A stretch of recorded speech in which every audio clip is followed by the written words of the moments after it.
Hello everyone! Today I'm going to show you how to do the pleat markings on our agave pattern. I've gone ahead and marked the pleat markings from my pattern piece. I've transferred them onto my fabric on the wrong side of my fabric. And I've done this on both sides. So they aren't mirrored, so just make sure you have both markings on both sides. The next thing I'm going to do is I'm going to take one pleat marking and I'm going to fold it in half at the middle of the pleat marking. And I'm going to match up the best I can with my front marking, and we'll call this the back marking. So once that looks pretty good, I'm going to take a pin.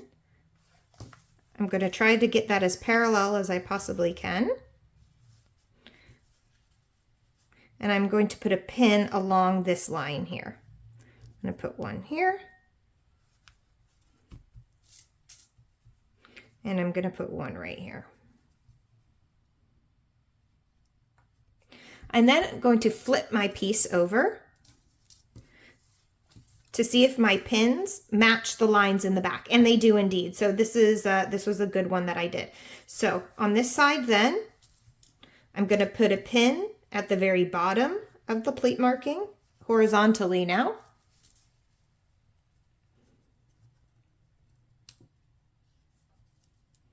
And if you'd like to, you can go ahead and press that, that fold line in place. It helps it stay in place sometimes. And along the top.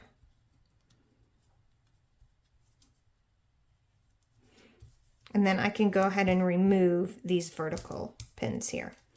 So now that that's done, I am going to go ahead and sew from this point to this point here, making sure I backstitch at this top point and at this bottom point here. Now that I've stitched along that line, again, backstitching at the top and the bottom, and you can see it matches on the back side as well, I'm going to do the same steps on the next pleat.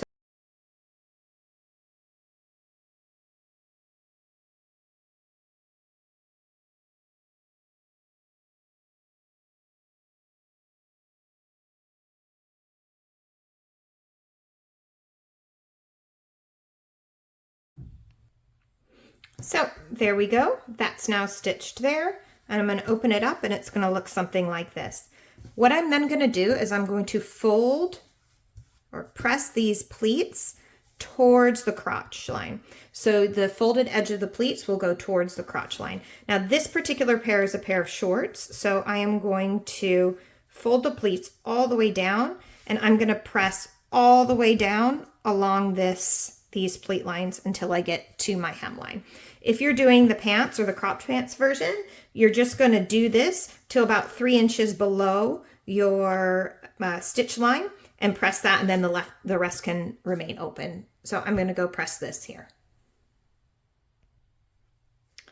All right, now that that's pressed, I'm going to sew a basting stitch just at the top of these pleats to hold them in place.